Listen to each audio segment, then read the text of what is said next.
How's it going, gamer? You got Hands here, and today in Dauntless we're going over a pretty epic Hellion Chain Blade build.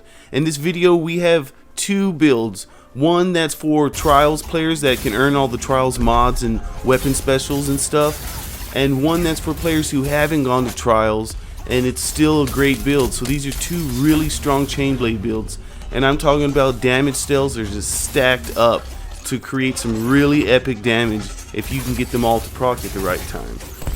These builds are also very adaptable and changeable. The first build that I'm showing you, you can change the Berserker cells out to have more health and put Wild Frenzy cells in there, and you can have more attack speed, but it's less damage.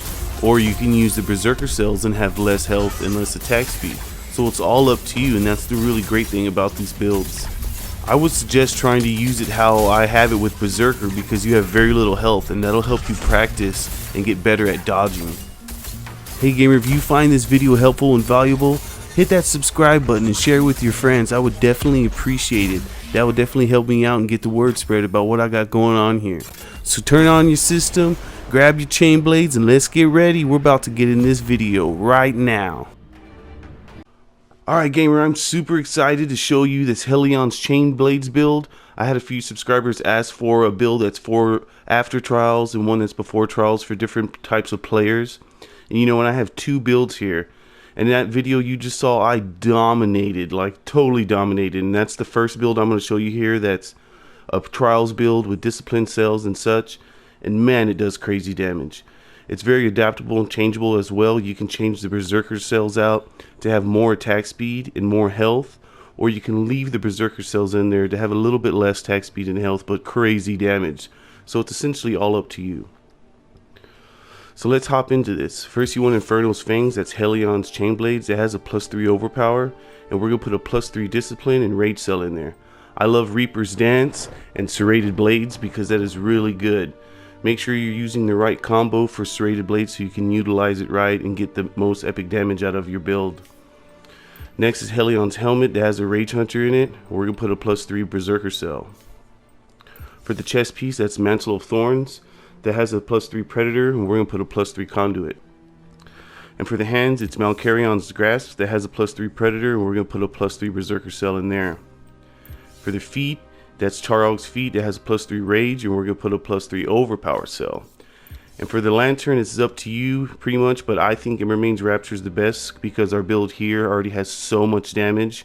We do have attack speed boosts, but we need a little bit more, so I'm using It Remains Rapture for that 25% extra attack speed.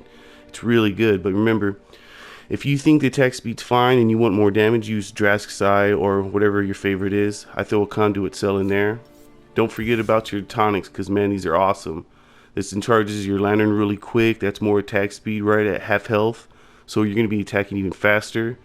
And then some really great damage as well. If you can afford the tonics, I would suggest to use them for in-game battles, especially Trials and stuff. So all in all, what we got going on here is a +6 Berserker, which is 35% damage if you can maintain doing damage constantly. We have a Conduit, that's 15% increased attack speed for us and all Slayers. Overpower, that's 60% damage versus Staggered Behemoths. Predator, another 35% damage if you can maintain not to get hit. And then Rage, because we're running a half health build, we have 25% damage all the time. So that's really good.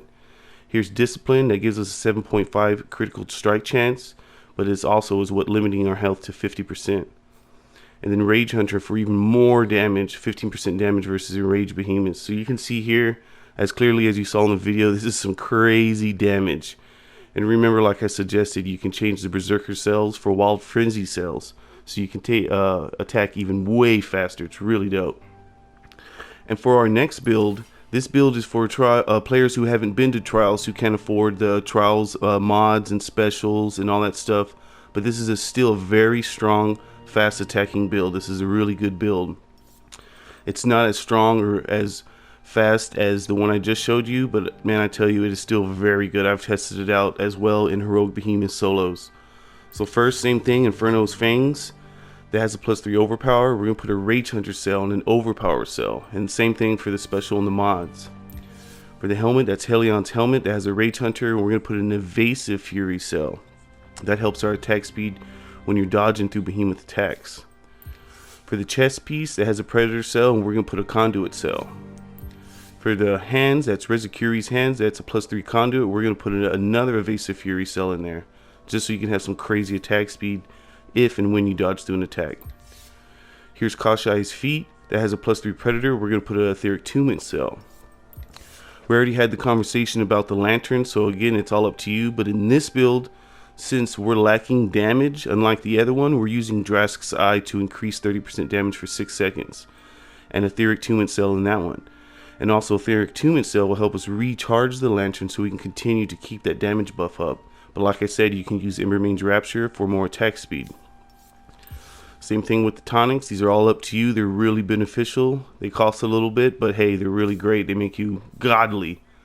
So all in all, what we got is a Etheric Tumment, which is 50% increased lantern charge for our lantern. And then Conduit is 15% increased attack speed for us on Slayers on a hold. Evasive Fury, here's your attack speed boost. When you dodge through an attack, you gain 20% increased attack speed for 6 seconds. So that's very significant. Overpower, that's 60% damage versus Stagger Behemoths. Predator, that's 35% damage if you can avoid not to get hit. And last but not least, 40% damage versus a Rage Behemoths from Rage Hunter. So as you can see, this is still a really great build.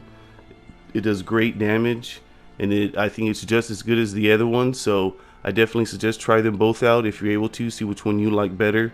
And definitely always remember, you can change around these builds, obviously, that I'm sharing with y'all guys. If you find a better one, go ahead and do it. If you find a better way to play the build or use the build, go ahead and do it. Do what y'all feel is best. I'm here just to give y'all ideas of stuff so we can all be better as gamers. So I hope you're able to make these builds. Peace out. Alright gamer, that's it from me. Hey, hit that subscribe button and tell your friends about what I got going on here. I definitely would appreciate it. And throw a comment down below if you want me to work on something next. This is Hans signing out. Peace!